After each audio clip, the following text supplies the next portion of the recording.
আসসালামু আলাইকুম প্রিয় শিক্ষার্থীবৃন্দ, তোমরা আশা করছি সবাই ভালো আছো। তোমাদের সাথে আজকে আবার দেখা হচ্ছে। গত ক্লাসের ধারাবাহিকতায় আমি আজকে তোমাদের সাথে বাক্য বিষয় নিয়ে আলোচনা করব। গত ক্লাসে আমাদের বাক্য সম্পর্কে যেগুলো বলেছিলাম তার মধ্যে কি কি ছিল? তার মধ্যে ছিল বাক্য কাকে বলে, বাক্যের প্রকারভেদ, সেটা কি অনুযায়ী বলেছিলাম? সেটা বলেছিলাম গঠন অনুযায়ী বাক্য কত প্রকার। তোমাদের সবার নিশ্চয়ই মনে আছে। আর যদি মনে না থাকে চলো আমরা একটু গত ক্লাসটা একটু দেখে নিই। হয়তো তোমাদের সাথে আবার আমাদের দেখা হবে, আমরা আবার সেই পূর্বের জায়গায় হয়তো ফিরে যাব, আমরা সেই দিনে প্রত্যাশা করছি। ঠিক আছে, চলো আজকে আমরা ক্লাসে চলে যাই। আজকের ক্লাস থেকে আমরা যে বিষয়গুলো শিখব সেটা হলো গত ক্লাসে আমাদের যেগুলো বাক্য পড়েছিল সেগুলো নিয়ে, এবং আমরা গত ক্লাসে হয়তো অনেকে পরে যোগদান করেছো, আমি চেষ্টা করব তোমাদের সে প্রথম থেকে একটু তোমাদের দেখানোর জন্য। আশা করছি তোমরা আমার সাথেই থাকবে। এসো আমরা গত ক্লাসে কি কি পড়েছিলাম আমরা একটু দেখছি।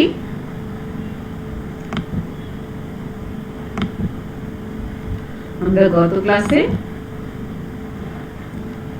এটা ছিল আমাদের শুভেচ্ছা, তাই না? আমরা শুভেচ্ছা বিনিময় করেছিলাম। আমার পরিচয় তো তোমাদের দেওয়ার দরকার আছে বলে মনে করি না, তোমাদের সাথে আমার দীর্ঘদিনের পরিচয়। তারপরে আমি দেখিয়েছিলাম কয়েকটি ছবি, যে আমরা বাক্য বলতে বুঝি আমরা কথা বা বাচন। তারপর বাক্যের সংজ্ঞায় আমরা যেটা বলেছিলাম যে যেটা বক্তা সম্পূর্ণরূপে প্রকাশ করবে তার মনের ভাবটা, যার দ্বারা এবং শ্রোতার যে মনের ইচ্ছা বা আকাঙ্ক্ষা সেটা কি হবে? পরিপূর্ণরূপে তৃপ্ত হবে। অর্থাৎ বক্তা যা বলবে সেটা বলবে কি সম্পূর্ণভাবে, এবং শ্রোতার কাছে সেটা কি হবে? গ্রহণযোগ্য হবে। এরপরে আমরা দেখিয়েছিলাম যে যে কথা বলে তাকে আমরা বলি কি? বক্তা। আমরা মাঝে মাঝে বলি না যে এই অনুষ্ঠানের বক্তা হলেন উনি। আর শ্রোতা, আমরা যখন শুনি কোনো একটা অনুষ্ঠানে তখন আমরা শ্রোতা হয়ে যাই।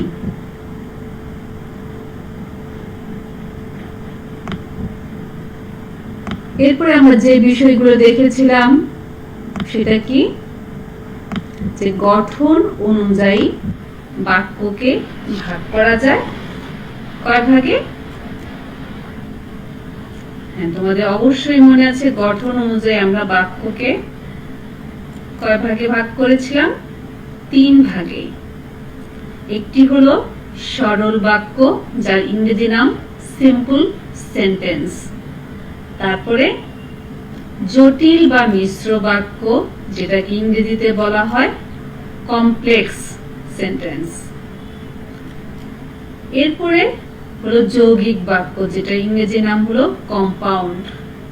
আমি কেন সাথে সাথে ইংরেজিটা বলছি, যে আমাদের কাছে অনেকের কাছে ইংরেজিটা সহজ মনে হয় আর বাংলাটাকে একটু জটিল মনে হয়। যদি তোমরা বাংলাটা বুঝতে পারো তাহলে তোমাদের ইংলিশটা ক্যাচ করা সহজ হবে, আবার যদি ইংলিশটা জানো তখন তোমাদের কাছে এটা সহজ মনে হবে। এর জন্য আমি পাশাপাশি তোমাদেরকে ইংরেজিটাও একটু বলে দিচ্ছি, আমি যতটুকু আমি পারছি আমি চেষ্টা করছি। সরল বাক্যের সংজ্ঞা বলতে গিয়ে আমরা কি বলেছিলাম? একটি উদ্দেশ্য এবং একটি সমাপিকা ক্রিয়াপদ থাকলে সেটাকে বলা হয় সরল বাক্য। উদ্দেশ্যকে আর কি বলা যায়? উদ্দেশ্যকে বলা যায় কর্তা। আর সমাপিকা ক্রিয়াপদ বলতে আমরা কি বুঝি? যে ক্রিয়াপদ দ্বারা মনের ভাব সম্পূর্ণরূপে ক্রিয়ার পরিসমাপ্তি ঘটে সেটাকে বলা হয় সমাপিকা ক্রিয়াপদ। সরল বাক্যের কয়েকটি উদাহরণ তোমাদের দেখিয়েছিলাম, যে রবি বই পড়ে, অর্থাৎ একটি কর্তা আর একটি সমাপিকা ক্রিয়াপদ। ঘোড়া দৌড়ায়, এখানেও একই। এরপরে ছেলেটি বল খেলে, মেয়েরা ফুল তুলে বা সে ফুল তুলে। জটিল বাক্যের সংজ্ঞা বলতে গিয়ে বলেছিলাম যে একটি প্রধান খণ্ড বাক্য থাকবে, প্রধান, এবং একটি আশ্রিত বাক্য থাকবে। তার মানে কি, দ্বিতীয় বাক্যটি প্রথম বাক্যের উপর নির্ভরশীল। আশ্রিত শব্দের অর্থ হলো নির্ভরশীল। আর আমরা একটু দেখে নিচ্ছি যে জটিল বাক্যের আরেকটি নাম হলো মিশ্র বাক্য। গত ক্লাসেও আমি বলেছিলাম এটা, আশা করছি তোমাদের সবার মনে আছে। জটিল বাক্যের উদাহরণ দিতে গিয়ে বলেছিলাম যদিও তিনি ধনী তবু তিনি কৃপণ। জটিল বাক্য করতে গেলে দেখবে তোমরা যে যদিও, যে, তারপরে যখন, এই ধরনের শব্দ কি হবে, ব্যবহার হবে। তাহলে আমরা দেখতে পাচ্ছি যদিও তিনি ধনী তবুও তিনি কৃপণ। তার মানে কি, দ্বিতীয় বাক্যটি প্রথম বাক্যের উপর নির্ভরশীল এবং এই যে যদিও শব্দটা ব্যবহার হয়েছে।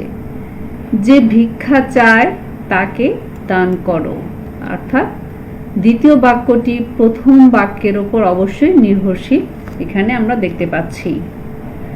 যখন মেঘ করে তখন কি হয়, বৃষ্টি হয়। দ্বিতীয় বাক্যটি এখানেও প্রথম বাক্যের উপর নির্ভরশীল। যার গুণ আছে সে কি হয়, বিনয়ী হয়। মাদার তেরেসাকে আমরা সবাই চিনি যে মানব সেবার জন্য মাদার তেরেসা কি হয়ে আছেন, সকলের কাছে স্মরণীয় হয়ে আছেন। তাহলে সে অবশ্যই কি, বিনয়ী। গত ক্লাসে আমরা বলেছিলাম যে আমরা একটু প্র্যাকটিস করি, যা পড়েছি এতক্ষণ আমরা কি দেখেছিলাম, সরল বাক্য এবং জটিল বাক্য নিয়ে পড়েছিলাম। আমরা এই উদাহরণ দেখলেই বুঝতে পারবো যেটা কোনটার উদাহরণ। আমি আর এখানে যাচ্ছি না, আমি সামনের দিকে এগিয়ে যাব। আমাদের যেটা বাকি ছিল, গত ক্লাসে আমাদের বাকি ছিল যৌগিক বাক্য। যৌগিক বাক্য ইংরেজি নাম কি বলেছি, কম্পাউন্ড সেন্টেন্স। যৌগিক বাক্যটা কেমন হয়, দুই বা ততোধিক খণ্ড বাক্য। দেখো খেয়াল করো, দুই বা ততোধিক খণ্ড বাক্য কি হবে,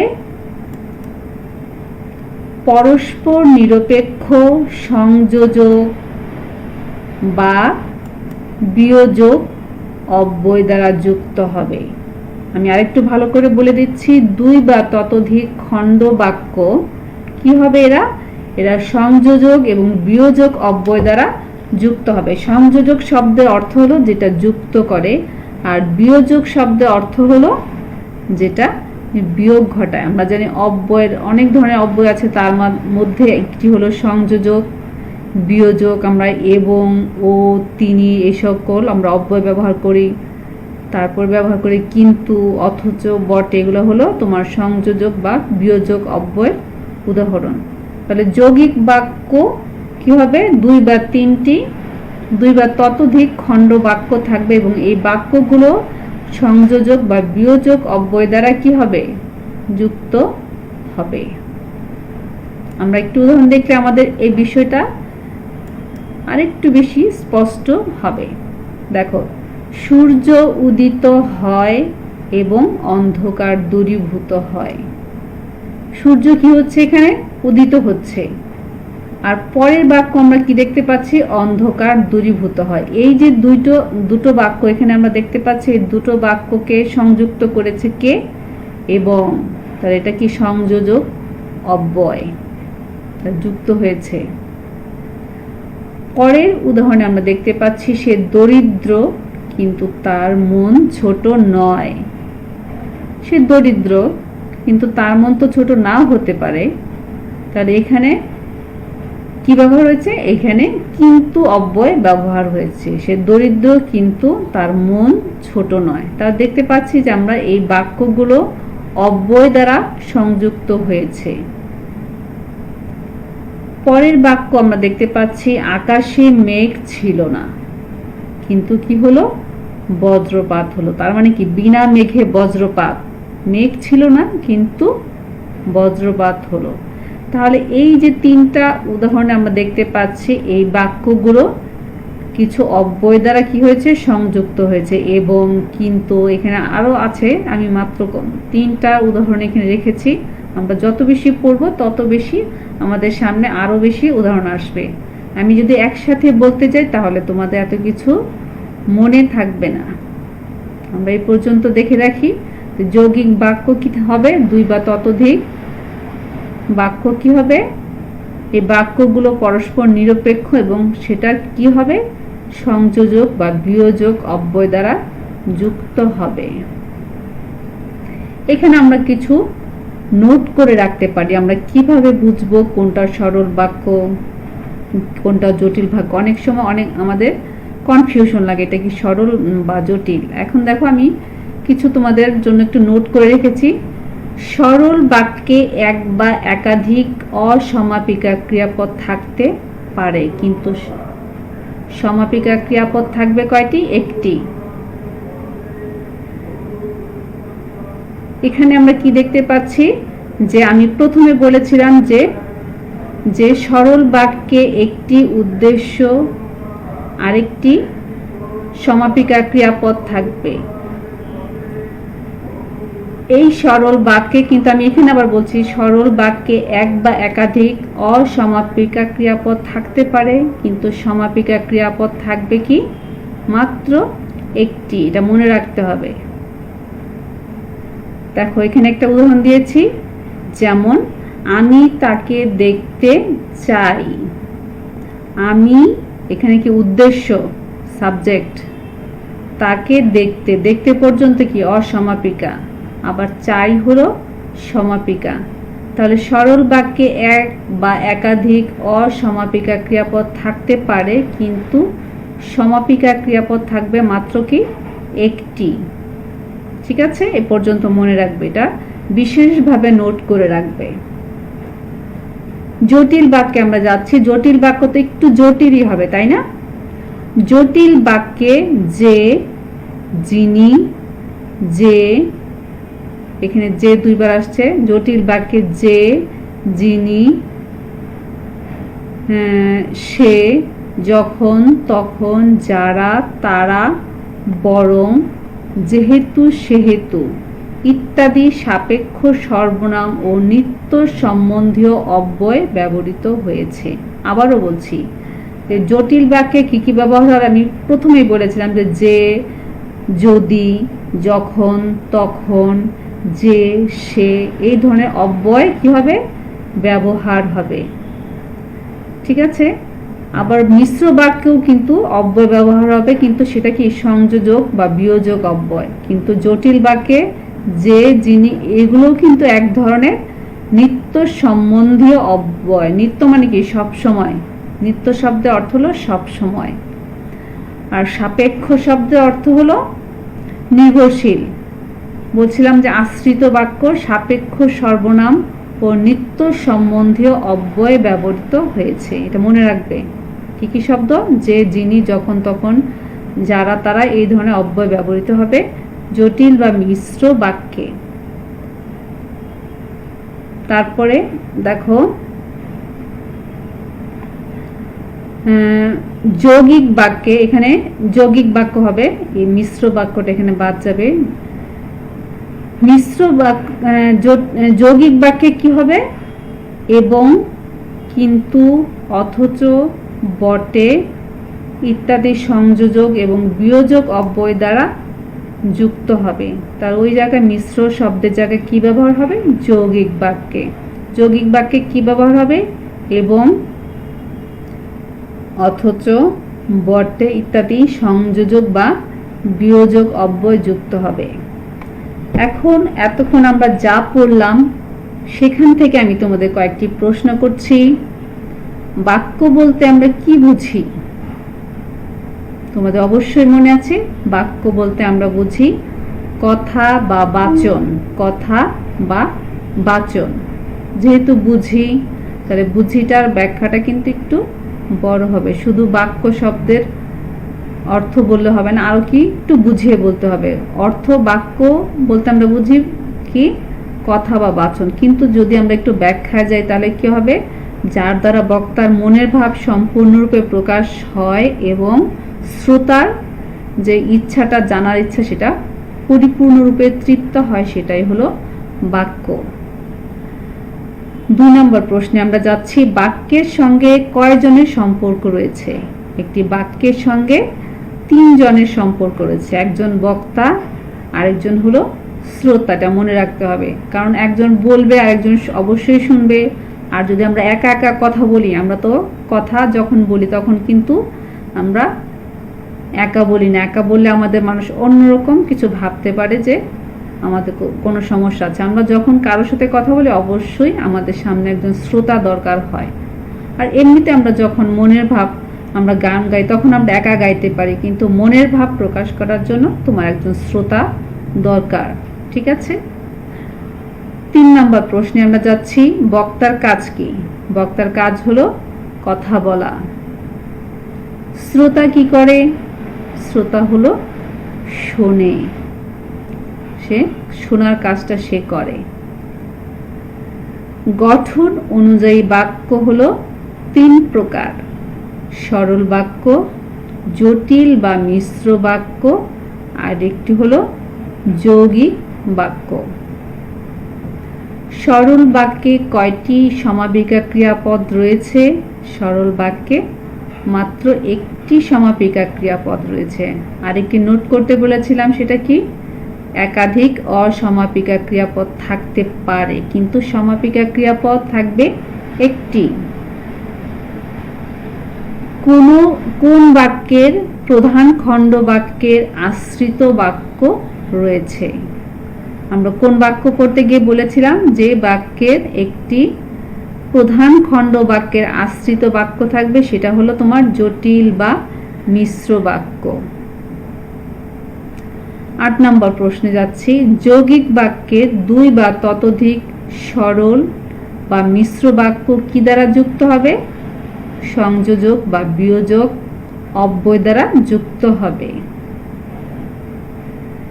বিদ্বান লোক সর্বত্র আদরণীয়। বিদ্বান লোক, এখানে বিদ্বান লোক কি? উদ্দেশ্য, মানে সাবজেক্ট। সর্বত্র আদরণীয়, তাহলে এটা কি বাক্য হবে?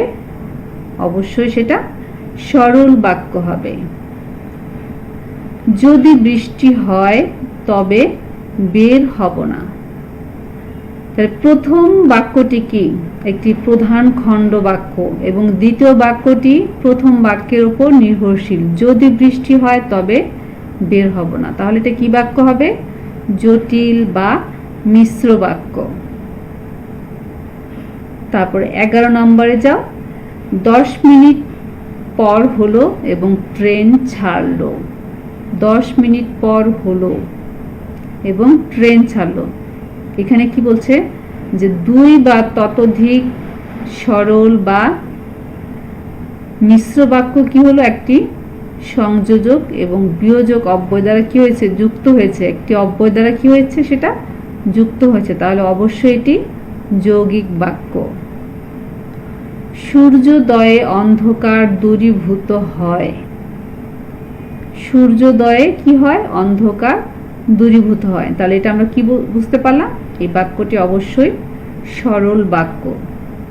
তাহলে আমরা প্রথম থেকে শেষ পর্যন্ত আমরা যে বিষয়গুলো পড়লাম, বাক্য কাকে বলে, তারপরে আমরা বললাম গঠন অনুযায়ী বাক্যের প্রকারভেদ, তারপরে আমরা উদাহরণ দিয়েছি 3টা বাক্য থেকে এবং কিছু নোট করতে বলেছি যে সরল বাক্যে একাধিক অসমাপিকা ক্রিয়াপদ থাকতে পারে, কিন্তু সমাপিকা ক্রিয়াপদ থাকবে একটি। জটিল বা মিশ্র বাক্যে কি বলেছি? যে বাক্যগুলো কি হবে? প্রধান একটি খণ্ড বাক্য থাকবে এবং পরে একটি আশ্রিত বাক্য থাকবে এবং বাক্যগুলো পরস্পরের উপর নির্ভরশীল। এরপরে কি বলেছি?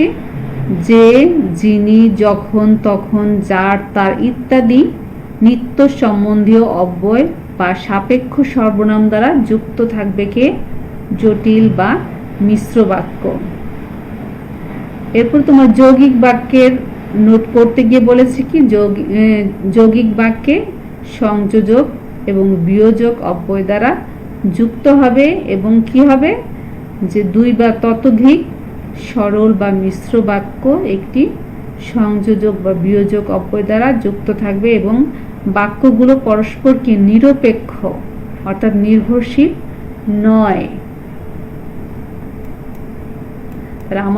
আমি এতক্ষণ যা পড়লাম সেটা থেকে অবশ্যই তোমাদের বাক্য সম্পর্কে একটি ভালো ধারণা হয়েছে আমি আশা করছি। তো তোমাদের এই বিষয়ে যদি আরো কোনো সমস্যা থাকে তোমরা আমাকে জানাবে, তাহলে আমি এই বাক্য যে বিষয়টা নিয়ে সেটা আমি আরো কয়েকটি ক্লাস নিব, যাতে তোমাদের সরল এবং জটিল বাক্যের যে জটিলতা সেটা কেটে যায়। তাহলে আজকে এই পর্যন্তই। আরেকটি কথা মনে রাখবে, তোমরা যখন বাসায় থাকবে, তোমরা তো অবশ্যই বাসায় আছো, তোমরা অবশ্যই পড়াশোনা তো অবশ্যই করবে, এটা প্রতি ক্লাসেই বলি। বাইরে গেলে মাস্ক ব্যবহার করবে। আর তোমরা বাসায় পড়াশোনার পাশাপাশি তোমাদের বাবা মাকে কি করবে, হেল্প করতে হবে, তাদের কাজে সহযোগিতা করতে হবে। আর তোমার